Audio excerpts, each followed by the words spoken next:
तो इस बार का बजट दरअसल था अंतरिम बजट और वित्त मंत्री ने इसे अंतरिम ही रखा। अंतरिम बजट में वित्त मंत्री निर्मला सीतारमण ने कुछ जो बड़े ऐलान करने थे उसे परहेज किया और विकसित भारत बनाने का एक खाका मोदी सरकार के लक्ष्य को ध्यान में रखकर प्रस्तुत किया। फिस्कल डेफिसिट कंट्रोल को रखते हुए 11,12,000 करोड़ के कैपिटल एक्सपेंडिचर के प्रावधान का बजट में महिलाओं पर खास फोकस और 1 करोड़ नई लखपति दीदियां बनाने का टारगेट, ये सब कुछ बजट में।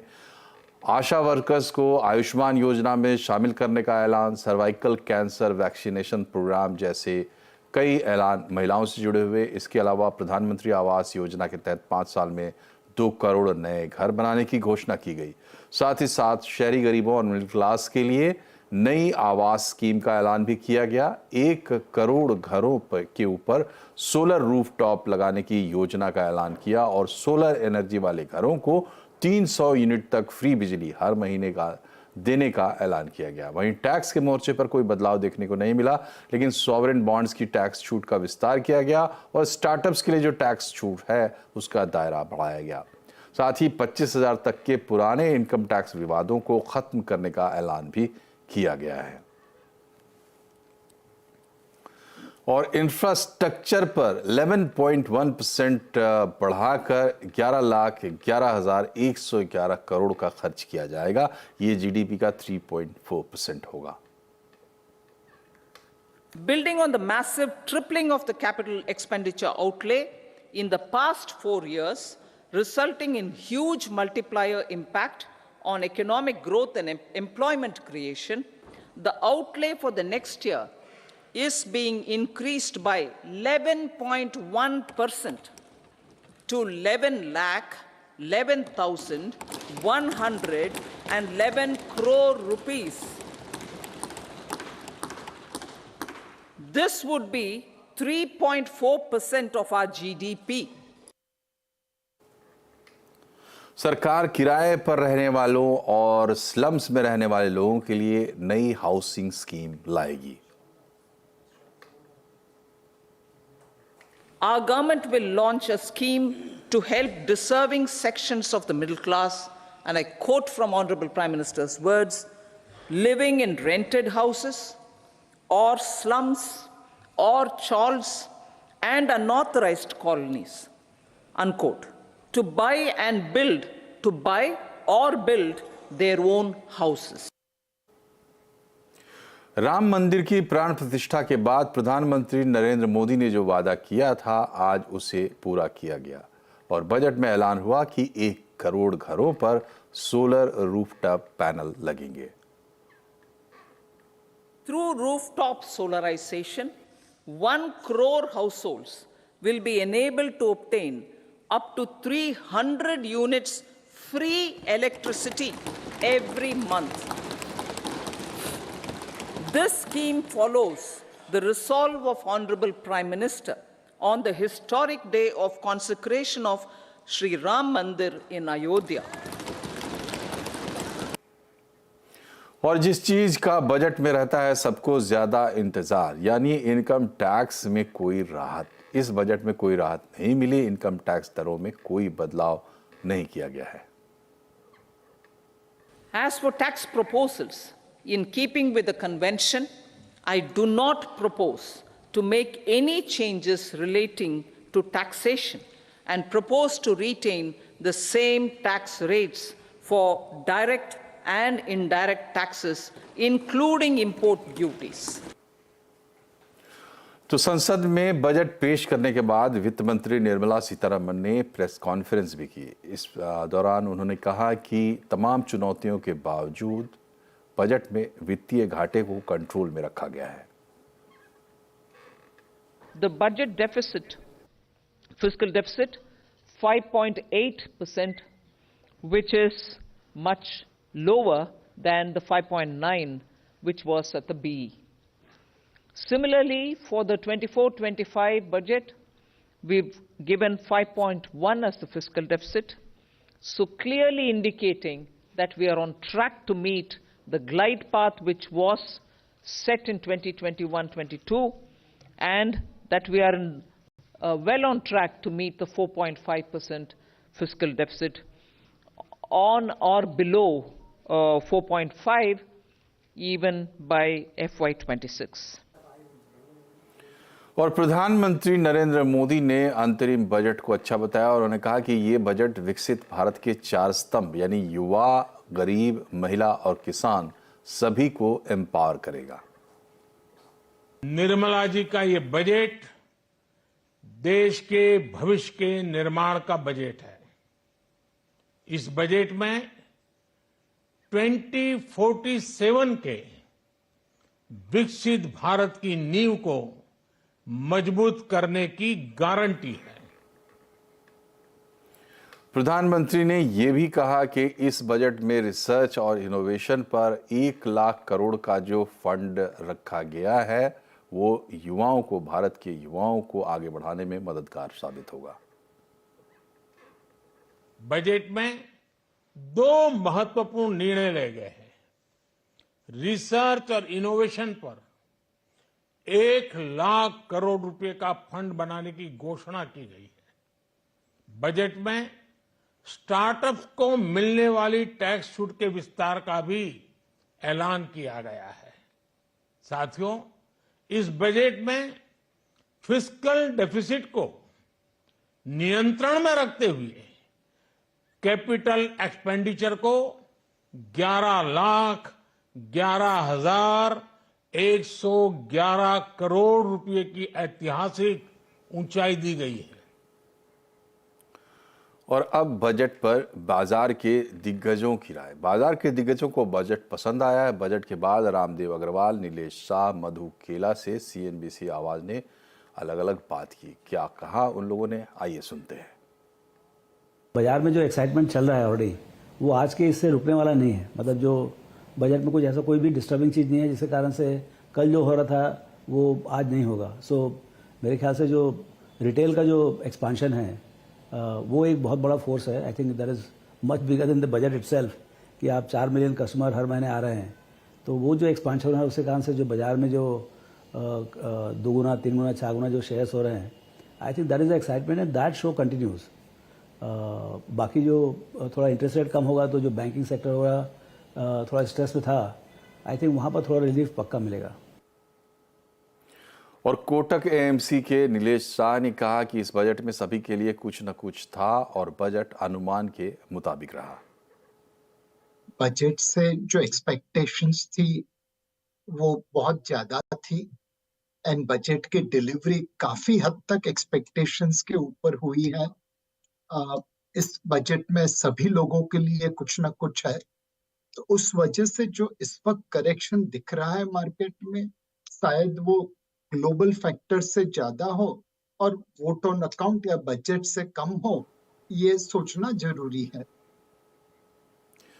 केडिया सिक्योरिटीज के मैनेजिंग डायरेक्टर विजय केडिया का कहना है कि बजट उम्मीद के मुताबिक है और ऐसा लगता है कि जैसे मार्केट को बजट के बारे में पहले से पता था। नहीं, वर्डिक्ट अच्छा ही है बजट के लिए, कोई बहुत ज़्यादा एक्सपेक्टेशन थी भी नहीं। और मेरे को ऐसा लगता है कि जो शेयर बाजार है ना, वो बजट को पहले से ही समझ रखा है। गवर्नमेंट की पॉलिसी सब शेयर बाजार वाले को मालूम है।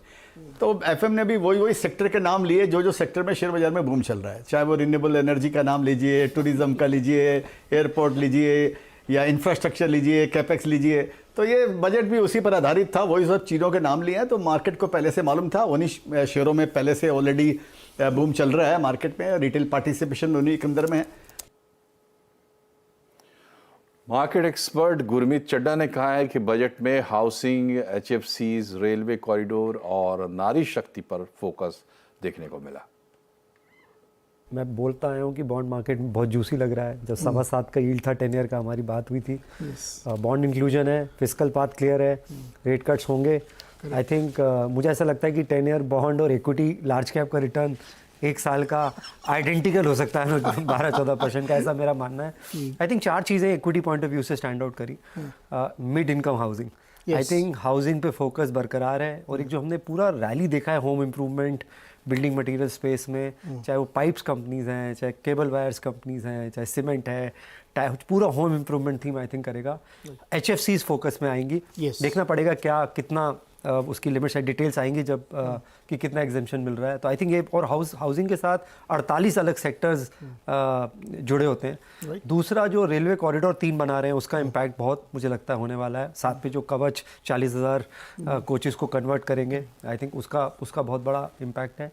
नैनो डैप एक मेरे को पिक किया, उसमें कोरोमंडल पायनियर है, वो देखना पड़ेगा। अभी गवर्नमेंट ने पीछे नॉन यूरिया फर्टिलाइजर्स में कुछ प्राइस कैप किया था अनुज, पर उन्होंने बैकवर्ड इंटीग्रेशन इनकरेज किया है। कोरोमंडल का बहुत अच्छा बैकवर्ड इंटीग्रेशन है, other than the nano DAP का it is one of the innovator. तो आई थिंक वहाँ पे एक मेरी नज़र है कि सोलार पैनल पे हम ऑलरेडी चर्चा कर चुके हैं, वो पहले ही आ गया था उससे। और बार बार गवर्नमेंट ने, जो सौरभ ने भी बोला, वुमेन एंटरप्रेन्योर, नारी शक्ति, आई थिंक ये पॉइंट पकड़ा है उन्होंने। 70% आवास योजना में आइदर वुमेन फर्स्ट होल्डर है या जॉइंट होल्डर है, तो ये फोकस जो है वगैरह। और लास्ट मुझे जो अच्छा लगा वो डिजिटल इंफ्रास्ट्रक्चर, आई थिंक ये बार बार उन्होंने स्पेसिफाई किया डिजिटल इंफ्रास्ट्रक्चर, तो फाइनेंशियल डिजिटल इंफ्रास्ट्रक्चर हो, पब्लिक डिजिटल इंफ्रास्ट्रक्चर हो, मुझे लगता है ये सारा वापस से फोकस में आने वाला है। और इस बार के बजट ऐलानों से इकोनॉमी को कितनी मिलेगी रफ्तार, आज इसी पर बजट अड्डा में होगी बड़ी चर्चा, शाम 7:57 पर।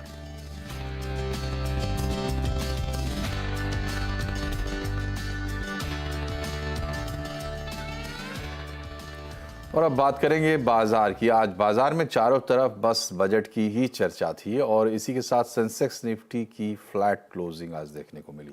सेंसेक्स 107 अंक गिरकर 71,645 पर बंद हुआ। निफ्टी 28 अंक गिरकर 21,697 पर बंद हुआ है। आज सबसे ज़्यादा खरीदारी ऑटो, बैंकिंग, एफएमसीजी शेयरों में रही। वहीं मिड कैप इंडेक्स गिरावट के साथ बंद हुआ है। मार्केट का हाल समझते हैं सुमित मेहरोत्रा से। बताएं सुमित, आज बड़ी बातें मार्केट की। तो निफ्टी के टॉप गेनर्स की बात किया तो आज मारुति ऑटो सेल्स के नंबर्स और के बाद यहाँ पे खरीदारी आते हुए दिखाई पड़ी। Power grid, Cipla, SBI life, कुछ और ऐसे नाम जहाँ पर खरीदारी के दौर बनते हुए दिखाई पड़े। पावर ग्रिड में करीब 2.5% के आसपास की बढ़त थी। गिरने वाले शेयरों में लार्सन एंड टूब्रो लगातार दूसरा दिन जबकि यहाँ पे प्रेशर था। ग्रासिम में बिकवाली थी 2.5% के आसपास की, उसी का इंपैक्ट अल्ट्राटेक 2.5% की बिकवाली वहाँ पर। डॉक्टर रेड्डीज कल की तेजी के बाद थोड़ी प्रॉफिट टेकिंग, 2% के आसपास की बिकवाली रही। शानदार तेजी थी हुडको में, करीब 20% का उछाल। एनबीसीसी 10% ऊपर, बीईएमएल 9% ऊपर और इन्फीबीम करीब 8% के आसपास की तेजी यहाँ पर आते हुए दिखाई पड़ी। मिड कैप गिरने वाले शेयरों में इंडिया सीमेंट्स नंबर्स के बीच में बिकवाली 7.5% नीचे। रत्नावनी मेटल 6.5%, सी इन्फो 6.5%, दीपक फर्टिलाइजर 6.5% के आसपास बिकवाली यहाँ पर रही। इसके अलावा पीएसयू बैंक्स में पंजाब एंड सिंध बैंक करीब 7% ऊपर, आईओबी 6% ऊपर, यूको बैंक करीब 5% ऊपर और इंडियन बैंक करीब 5% की तेजी यहाँ पर भी आती दिखाई पड़ी। तो बैंक्स में खरीदारी, ऑटो में खरीदारी, एफएमसीजी में खरीदारी, लेकिन बाकी प्रेशर के साथ या फिर फ्लैट साइड में मार्केट्स बंद होते हुए दिखाई पड़े। तो बजट के बाद पूर्व वित्त राज्य मंत्री जयंत सिन्हा से खास बातचीत की है लक्ष्मण राय ने, आप भी देखिए। मैं अगर पूछूं आपसे स्पेसिफिक, चूंकि आप तो वित्त मंत्रालय में रहे हुए हैं और आप काफी करीब से जानते हैं आंकड़ों को, तो ये बजट जो है विकसित भारत की तरफ बढ़ने में किस तरीके से कारगर साबित होगा? बहुत ही कारगर साबित हुआ है, लेकिन ये है भी बस अंतरिम बजट है।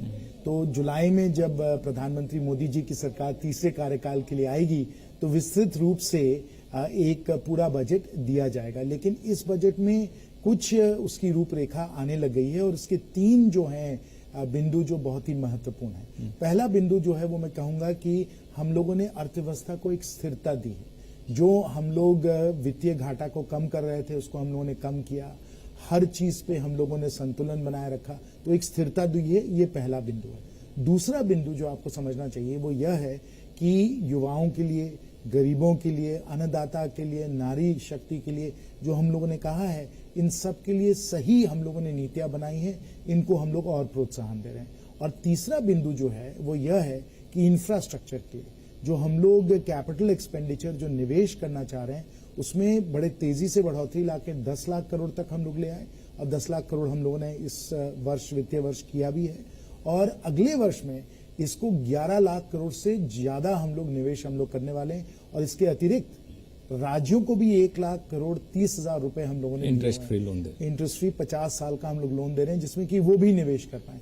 तो इस प्रकार से जो इंफ्रास्ट्रक्चर जो बन रहा है, जो चाहे हमारी सड़कें हों, चाहे हमारे डैम हों, हमारे पोर्ट्स हों, हवाई अड्डे हों, इन सबको जो इस तरीके से बढ़ोतरी दी जा रही है, प्रोत्साहन दिया जा रहा है, अद्भुत है। और वो हम सबके सामने भी है। चूंकि आपने जिक्र किया अपने जवाब में कि कैपिटल एक्सपेंडिचर, चूंकि ये एक ऐसा क्षेत्र है जहां पे सरकार जितना खर्च करती है उसका अलग अलग तरीके से बहुआयामी असर पड़ता है, उसको मल्टीप्लायर इफेक्ट आप 1 रुपए निवेश करें, फायदा उसमें अर्थव्यवस्था में 2, 3, 4 भी हो 4 रुपए तक आता है। हमने कोविड के बाद देखा कि सरकार ने इसमें 20%, 30% तक बढ़ोतरी की, लेकिन इस बार ये बढ़ोतरी मुश्किल से 11% के आसपास हुई है। तो ये क्या संकेत देता है? क्या निजी निवेशकों पर भरोसा बढ़ रहा है? निजी निवेशकों पे तो भरोसा बढ़ ही रहा है, और इसमें आप देखें कि सरकार की जो बोरोइंग्स हैं, जो आप जाके बाजार में जाके सरकार जो ऋण लेती है उसको भी कम किया गया है, जिसमें कि जो प्राइवेट सेक्टर है उसको बोरोइंग करने में, उसको लोन लेने में कम खर्चा करना पड़े, ब्याज का दर वहां कम हो जाए। तो एक तो ये बहुत महत्वपूर्ण बात है। दूसरी महत्वपूर्ण बात ये भी है कि हम लोगों को जो वित्तीय घाटा था, जो 5.9% हम लोगों ने लक्ष्य रखा था, उसको 5.8% किया, और अब घोषणा की है कि 5.1% करेंगे। तो उस घाटे को भी हम लोगों को देखना था। तो ठीक है, अगर हम लोग और भी खर्चा करते निवेश पे तो फिर घाटे पे उसका एक नकारात्मक प्रभाव होता। तो ये संतुलन बनाना, बजट का जो संतुलन होता है, वो भी आप देखिए किस खूबी से इसको किया गया। तो इस बजट से इकोनॉमी को कितनी रफ्तार मिलेगी, कितना दम मिलेगा, इसी पर होगी एक बड़ी चर्चा आज शाम 7:57 पर बजट अड्डा में।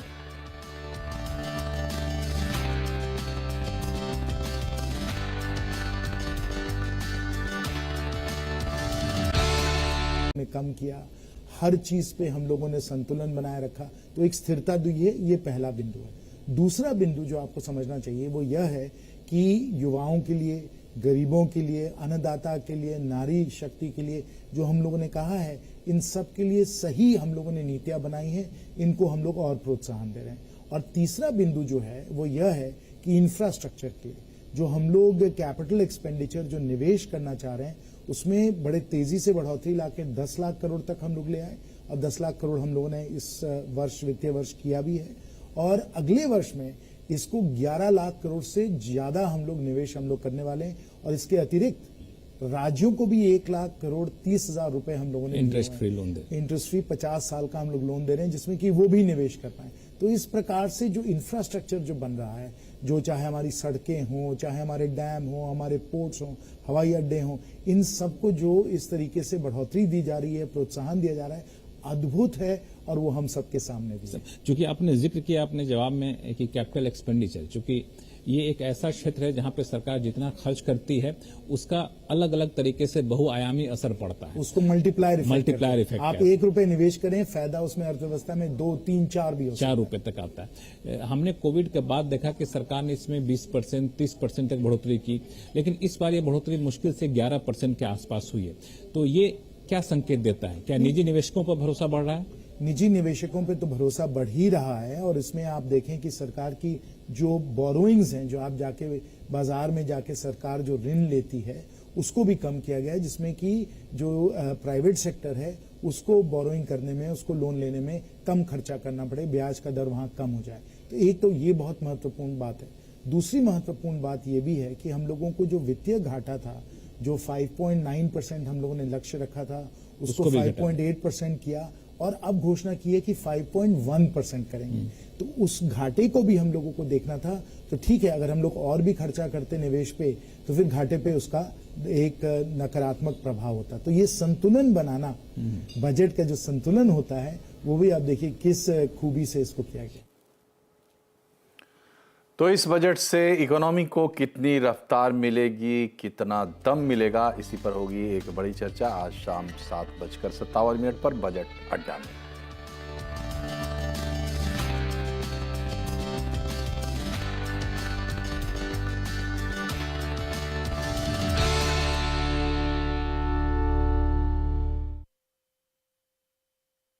दादू दादू, ये प्रीमियम क्या होता है? बेटा, प्रीमियम मतलब समझ लो पेट्रोल। जब तक कार में पेट्रोल है तब तक कार चलेगी, पेट्रोल खत्म car stop.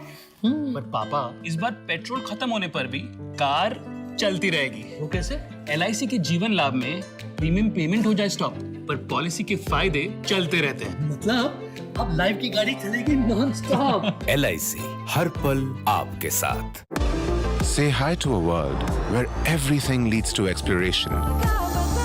Every journey, every adventure, even that school reunion. Celebrate your journeys with a bold new companion, Škoda Kushaq. Škoda.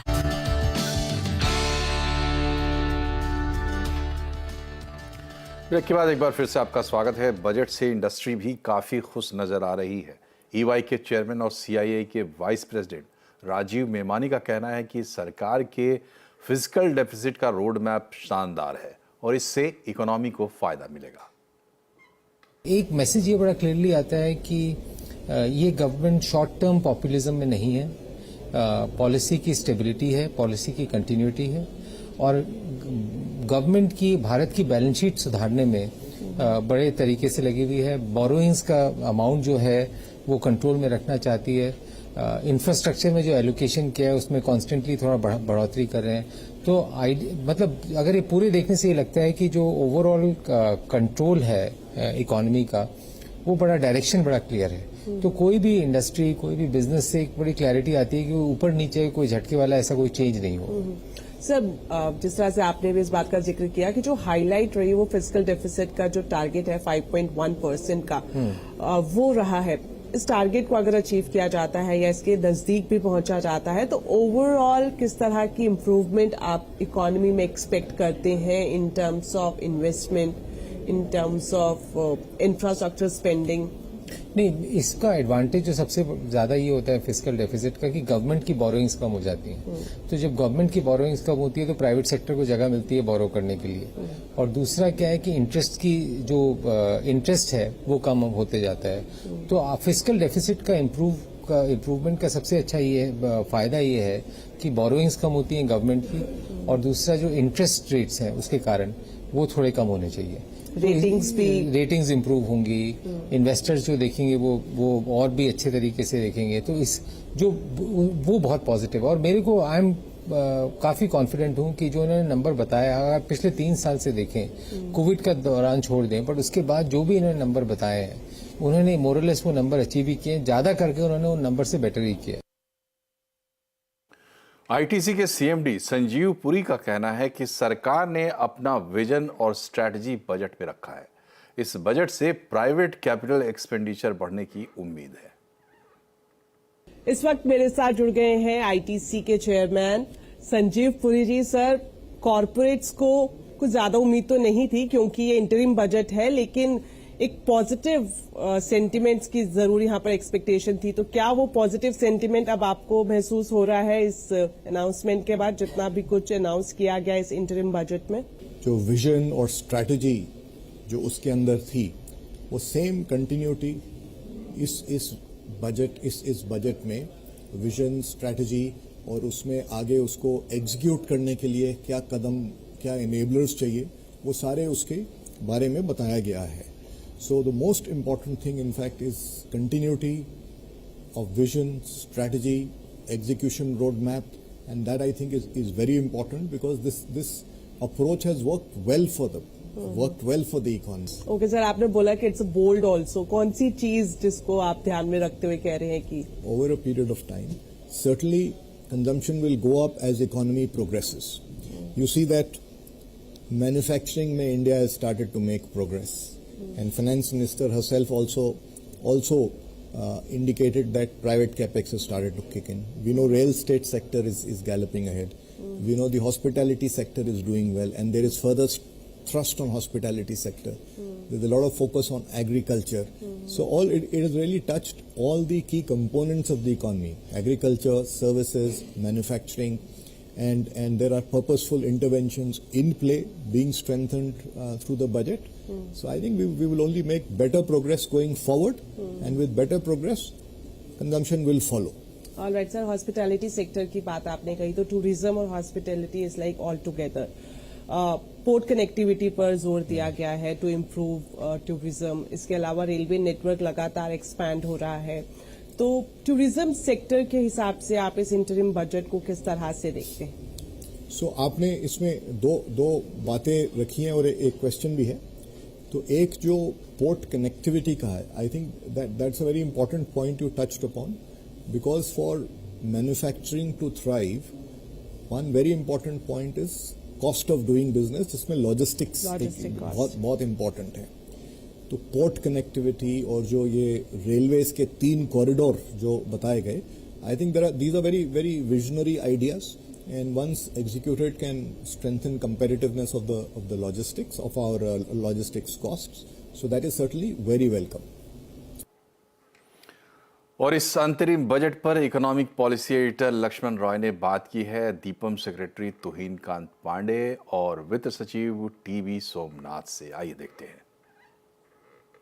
Budget से पहले और बजट के दौरान सरकार ने जिस बात पर बार बार जोर दिया वो ये था कि विकसित भारत बनने का लक्ष्य है 2047 तक। ये बजट इस लक्ष्य को पाने में कितना कारगर साबित होगा, ये जानने के लिए हमारे साथ हैं 2 खास मेहमान। सर, आपका स्वागत हमारे चैनल में। पहला सवाल ये कि विकसित भारत की जब हम बात करते हैं डेवलप्ड कंट्री की, तो बेंचमार्क क्या होता है, इंटरनेशनल बेंचमार्क क्या होता है जिसमें हम लोग कहते हैं कि विकसित हो गया कंट्री, और भारत उससे कितना दूर है?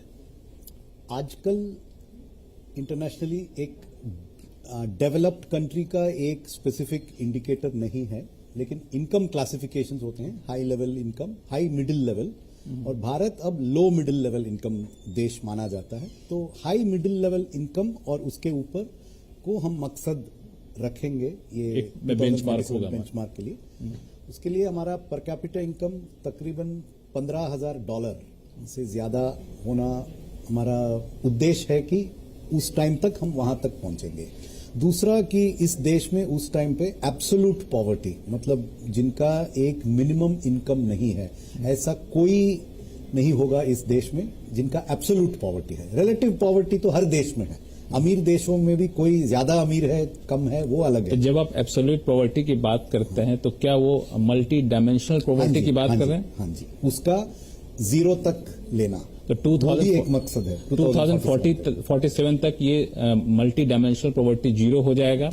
और जो पर कैपिटा इनकम है वो high middle level income country का अभी 98,000 का वो भी बदलता रहता है, क्योंकि वो भी ग्लोबल एवरेज वो फिक्स्ड नहीं है। ऐसा नहीं कि इतने डॉलर में हाई मिडिल लेवल इनकम है, वो भी हर साल ग्लोबली भी चेंज होता है। मैं थोड़ा सा और स्पेसिफिक पूछूं, अभी 98,000 के आसपास हमारा पर कैपिटा इनकम है, तो 2047 तक क्या टारगेट पर चल रहे हैं? वो मेरे पास वो एग्जैक्ट फिगर नहीं, वो we are working out those plans, वो विजन अलग से आएगा, क्योंकि उसमें एक्सचेंज रेट का सवाल भी है, क्योंकि इंटरनेशनल मकसद तो डॉलर में है और डॉलर रूपी का एक्सचेंज रेट भी 2047 तक क्या रहेगा, इसलिए मुझे वो रूपी में बताना थोड़ा मुश्किल है, उसको कुछ कैलकुलेशंस करना। इसका एक और पैमाना होता है ह्यूमन डेवलपमेंट इंडेक्स करके, तो क्या वहां पे आपको लगता है कि 2 से 3 बड़े इंटरवेंशन करने की जरूरत होगी? वो इंटरवेंशन क्या होगा ह्यूमन डेवलपमेंट इंडेक्स को बढ़ाने के लिए और पर कैपिटा इनकम को बढ़ाने के लिए? इसमें एक बड़ा जो चैलेंज है वो है विमेन्स डेवलपमेंट। उसके लिए सरकार ने बहुत सारे स्टेप्स लिए हैं और लेते रहेंगे। इसका जिक्र आपको आज के बजट स्पीच में भी मिला होगा। वो एक है, फिर हेल्थ, एजुकेशन, इन क्षेत्रों में भी ज्यादा बल देंगे, इसका भी जिक्र है बजट में, और इन फैक्टर्स से ह्यूमन डेवलपमेंट बनता है। ठीक है, तो इस पे जोर रहेगा। बाकी अर्थशास्त्र जिसमें आप दिन रात लगे रहते हैं, उस पर आपसे सवाल पूछूंगा। पहले दीपम सेक्रेटरी साहब से पूछूं, क्योंकि सबकी निगाहें आप पे टिकी हुई थी और खासतौर से CNBC आवाज के दर्शक जो होते हैं, जो मार्केट आर के दर्शक होते हैं, वो आपको बड़ी उत्सुकता से सुनना चाहते हैं। और बजट के दौरान सब लोग यही ढूंढ रहे थे कि हर साल जो विनिवेश का लक्ष्य दिया जाता है वो इस बार दिख नहीं रहा है। तो कुछ लोगों ने कहा कि नहीं, जो कहीं छुपा हुआ दिख नहीं रहा है। तो मैं सोचता हूं आप ही औपचारिक तौर पर ऐलान करें कि विनिवेश का लक्ष्य इस साल के लिए क्या आपने रखा है और अगले साल के लिए क्या रखा है? सबसे पहले तो हम कहते हैं कि विनिवेश और निवेश दोनों एक पहलू हैं। यदि हम विनिवेश करते हैं तो कोई निवेश करता है, और यदि कोई भी निवेश हमारी कंपनीज में क्यों करेगा? यदि उस कंपनियों में जान हो तो सबसे पहले तो उन कंपनियों में जो हमारी 61 लिस्टेड कंपनी है और 16 हमारे लिस्टेड बैंक्स और इंश्योरेंस कंपनीज हैं, उनमें जान डालने का काम, उनमें वेल्थ क्रिएशन का काम, तभी तो ना आपको वेल्थ मिले। नहीं, मैं इस पे आ रहा था। जो दीपम का मतलब सिर्फ डाइवेस्टमेंट नहीं होता है, वो इन्वेस्टमेंट मैनेजमेंट भी होता है। मैं आपको एक उदाहरण देता हूं कि 1 जनवरी 2021, मतलब 3 साल पहले, हमारे जितने 61 लिस्टेड कंपनी हैं और 16 PSBs हैं, और इंश्योरेंस कंपनीज हैं, उनकी मार्केट कैप, तो मार्केट कैप मतलब share price multiplied by the price, जितने शेयर्स हैं उससे मल्टीप्लाई करें, तो उसकी 15 लाख करोड़ की थी और आज वो 58 लाख करोड़ है। तो हमने, इसका मतलब ये हुआ कि 42 लाख करोड़ हमने एडिड की है वेल्थ क्रिएशन किया है। और उस वेल्थ में सिर्फ सरकार का ही हाथ नहीं है, क्योंकि लिस्टेड कंपनीज हैं, बहुत सारी 49% भी लोगों के हाथ में है, तो उनकी वेल्थ बढ़ी है। एक साल में ही 25 लाख करोड़ की बढ़ोतरी हुई है। तो आप देखेंगे कि यदि हम गवर्नेंस पे जोर दे रहे हैं, जो उनकी सीपीएससीज के, और हम दोनों तरफ से देख रहे हैं, एक तो आप वेल्थ है और दूसरा आपका इनकम है। यदि आपकी डिविडेंड इनकम आ रही है, यदि आप शेयर्स बेच देंगे तो डिविडेंड नहीं आएगा। तो सरकार की दृष्टि से भी देखा जाए तो जो होलिस्टिक व्यू, जो समेकित एक व्यू लेना है, वो इम्पोर्टेंट है। और उस तरह से हमने जो डिसइन्वेस्टमेंट डिविडेंड स्ट्रैटेजी को एकीकृत करके एक जो स्ट्रैटेजी बनाई है, उसके हिसाब से आप देखें कि 42 लाख करोड़ का एक्चुअली वैल्यू अनलॉकिंग हुआ है तो 3 साल में। हाँ, अगर मैं इसमें कुछ जोड़ना चाह रहा था, नहीं, इसमें फिर से अपने सवाल को दोहराऊं मैं, आपने बिल्कुल सही कहा। मैं अगला सवाल ये पूछना चाह रहा था, दीपम का मतलब सिर्फ डाइवेस्टमेंट करना नहीं होता है, एसेट मैनेजमेंट भी होता है, जो बेहतरीन तरीके से आपने किया है। लेकिन क्या माना जाए कि करंट फाइनेंशियल ईयर में जो 10,050 करोड़ रुपए का आसपास डाइवेस्टमेंट रिसिप्ट हुआ है, तो मार्च आते आते तक कहां तक पहुंच जाएगा? नहीं, अभी तो 12,500 करोड़ हो गया है। हाँ। और उसके बाद वो भी आगे बढ़ेगा। इसमें 2 तरह के पहलू आते हैं, एक तो प्राइवेटाइजेशन जिसमें कि मैनेजमेंट कंट्रोल भी जाता है, दूसरा मार्केट सेल्स में जाता है, और तीसरा इसमें इशू है कि डिविडेंड क्या है।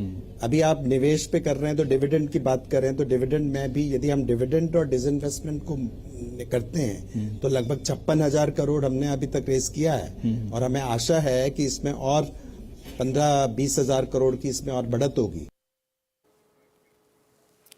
तो बजट बुलेटिन में फिलहाल इतना ही, लेकिन बजट से जुड़ी तमाम खबरें और उसके साथ साथ उसका विश्लेषण जारी है CNBC आवाज पर। बने रहिए हमारे साथ। नमस्कार।